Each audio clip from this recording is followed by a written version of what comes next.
let's search our hearts and let's get God involved in everything.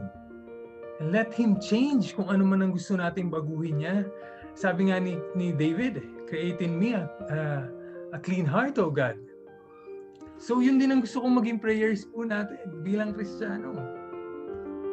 So kung hayaan niyo po ako, pupuntahan ko na po ang chapter 28 na pagpapatuloy. Pagkatapos po ng shipwreck, naglanding po sila o sila ay na safely on shore sa isang island.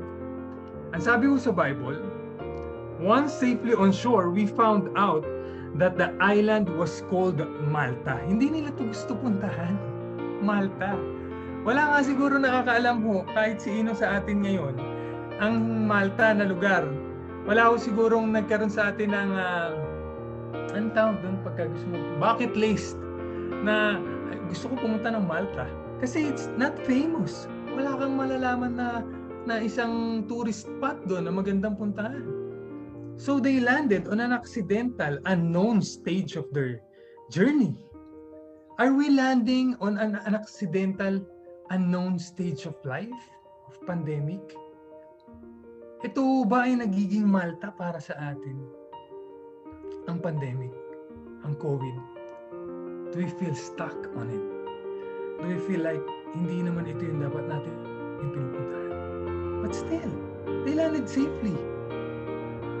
Ibig sabihin, kahit nandito tayo, they were washed ashore safely. Ibig sabihin, kahit nandito tayo sa stage na to, lahat po ng kasama ko ngayon sa midweek, 22 of us na nakikita ko pong nanonood dahil po sa number na nandun sa taas, we are safe. We are not yet out of our lives. And if it's not, and if you're still here, God is still not finished with you. May gagawin pa ang Panginoon kasi sinabi sa kanya ng angel of the Lord, hindi ka mamamatay sa shipwreck na yan dahil you have to face trial against Caesar. Meaning in our lives, hindi muna tayo mawawala if we keep on fighting through this pandemic dahil we still have more battles to face.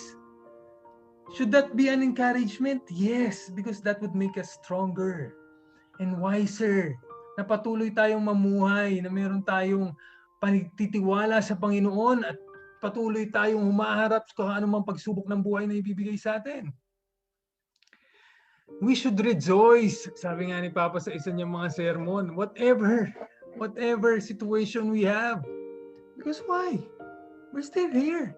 Muhammad Ali was still there in that fight. You're still in the fight. Kahit ano pang blows ang tanggapin mo, may it be a head, may it be to your body, may it be emotional, physical, may it be draining you, may it be hitting your spiritual life. You're still in the fight. We're still in the fight. We keep fighting. We're not stuck. We're in strategy. Yan po ang title ko ngayong gabi. We're not stuck.